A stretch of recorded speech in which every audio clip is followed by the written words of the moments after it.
Amados, com a liturgia de hoje, de Domingo de Ramos, a igreja, nós iniciamos assim a Semana Santa. Claro, esse ano de um jeito completamente diferente, como nós temos dito, reforçado aqui esses dias, fazendo agora da nossa casa a nossa igreja doméstica, onde nós queremos vivenciar, junto com a igreja que aqui celebra, cada momento, cada instante, cada acontecimento da vida de Jesus. E, é claro, essa liturgia de hoje dá o início de tudo aquilo que nós vamos viver da vida dos passos de Jesus, nos remetendo desde o seu nascimento até o grande mistério da sua ressurreição. Por isso a liturgia de hoje vai nos colocar mesmo dentro desse mistério. Vai nos colocar dentro desse mistério. Por isso a liturgia de hoje fala da profecia de Isaías. É claro que Isaías foi colocado lá na Babilônia, no exílio, com toda essa situação dos exilados. Foi lá para confortar, precisava de alguém forte, com a palavra, com a sabedoria, para animar aqueles que estavam desanimados. E por isso, na liturgia de hoje, essa leitura, essa profecia, também se encaixa a própria pessoa de Jesus.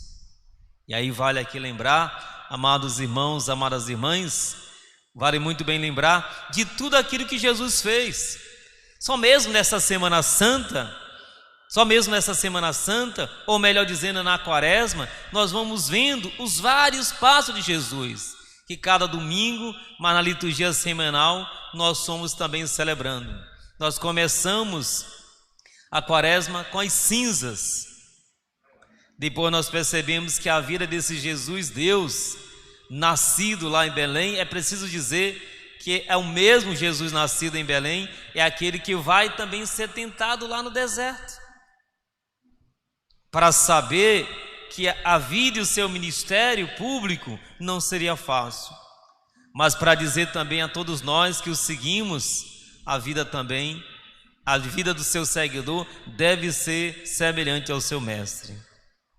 Depois nós acompanhamos que Jesus quer mostrar que ao final de tudo ele vai ser vitorioso na sua transfiguração. Depois nós vemos esse Jesus dando da água, mostrando que ele é fonte para a samaritana.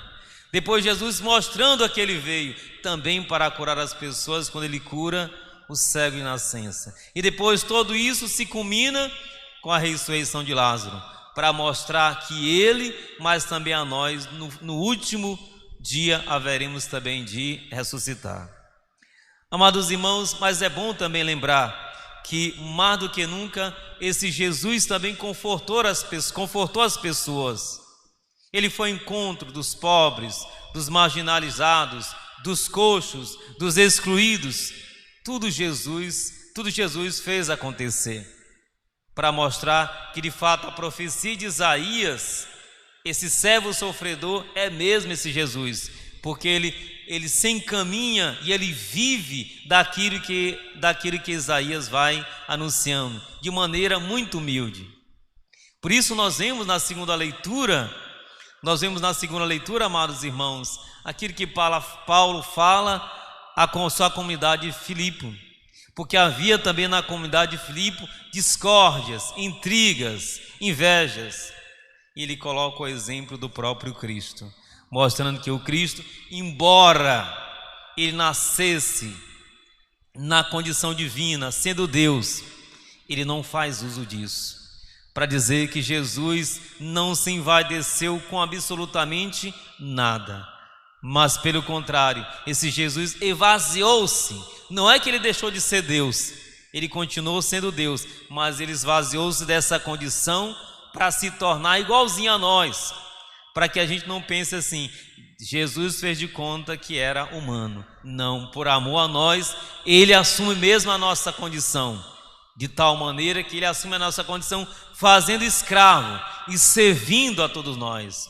Por isso ele diz diversas vezes no Evangelho: eu não vim para ser servido, mas eu vim para servir, mostrando que realmente ele não veio atrás de vantagem, ele não veio atrás de vantagem e nem queria ser servido, pelo contrário, ele que queria servir.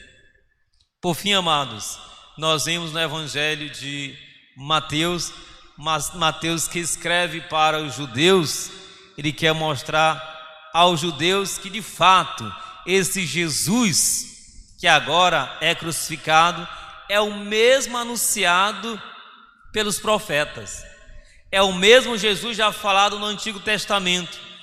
Porque qual era a questão aqui, amados? Qual era a questão? Era compreender como é que um Jesus, o Messias, podia ser morto numa cruz. Primeiro eles começaram a achar estranho, porque aquele Jesus era diferente. Ele se juntava com pecadores, ele acolhia os sofredores. Depois eles esperavam a compreensão messiânica judaica, era de um homem forte, que viesse no seu cavalo e que sozinho ele fosse derrotando aqueles que fossem julgados como inimigos. Mas de repente o que é que nós encontramos? Um Messias que entra em Jerusalém montado num jumentinho, numa jumentinha, contrariando a concepção que eles tinham.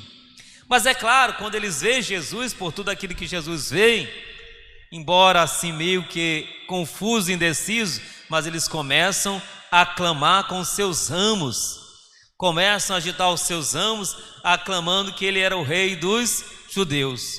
Outros começaram a colocar as suas roupas, as suas vestes, para que ele pudesse então passar, mesmo que não compreendesse, mas aquela euforia do momento, eles fazem isso.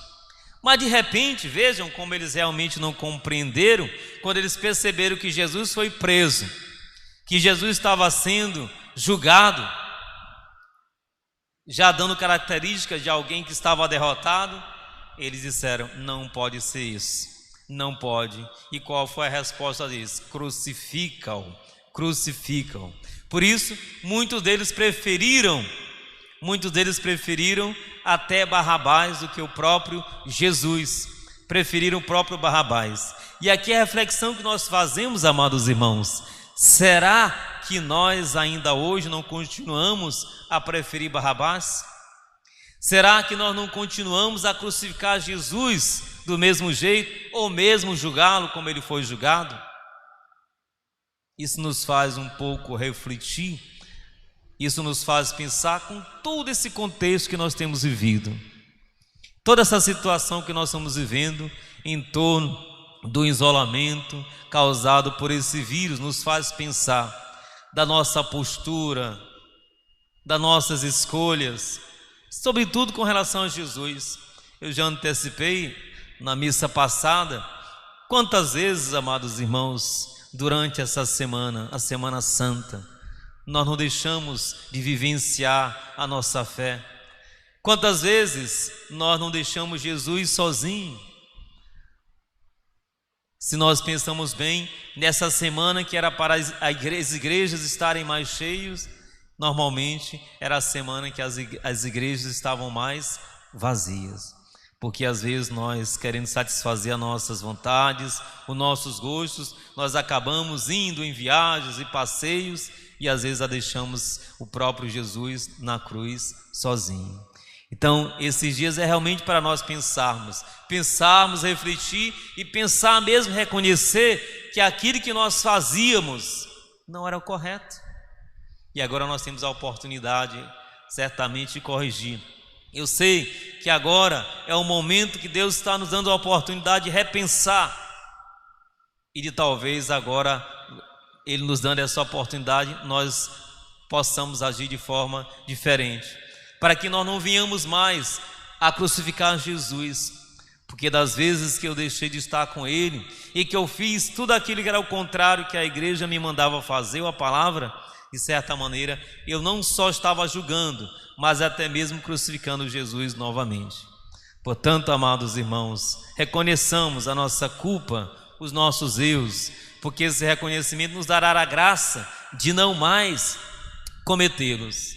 Depois, Mateus vai colocando algumas outras características que é própria mesmo de Mateus, própria deles. Por quê? Porque ele escreve para judeus, e os judeus só acreditariam que Jesus era mesmo Filho de Deus se fosse mostrado por meio da palavra. Por isso Mateus faz questão de mostrar as palavras de Jesus. Mateus coloca elementos que são importantes dos mortos que ressuscitam, os túmulos que se abrem, para mostrar que a ressurreição é capaz de provocar tudo isso, mas para mostrar que a ressurreição nos traz a graça da vida nova. Amados, amadas, Deus está nos dando a oportunidade de sair dos sepulcros. Deus está nos dando a oportunidade de sair dos túmulos. Deus está nos dando a oportunidade de começar uma vida nova, de ressuscitar mesmo com Jesus, de vir para uma vida nova, e que a nossa preferência, a nossa escolha seja mesmo por Deus. Que esse tempo santo que nós estamos iniciando, ou essa semana santa que nós estamos iniciando, que possa ser santa mesmo, que seja a oportunidade da santificação da minha casa, da minha família, santificação das minhas atitudes, dos meus pensamentos, que o ato salvífico de Jesus possa de fato alcançar a cada casa, a cada família, e assim com Jesus nós possamos então ressurgir para uma vida nova.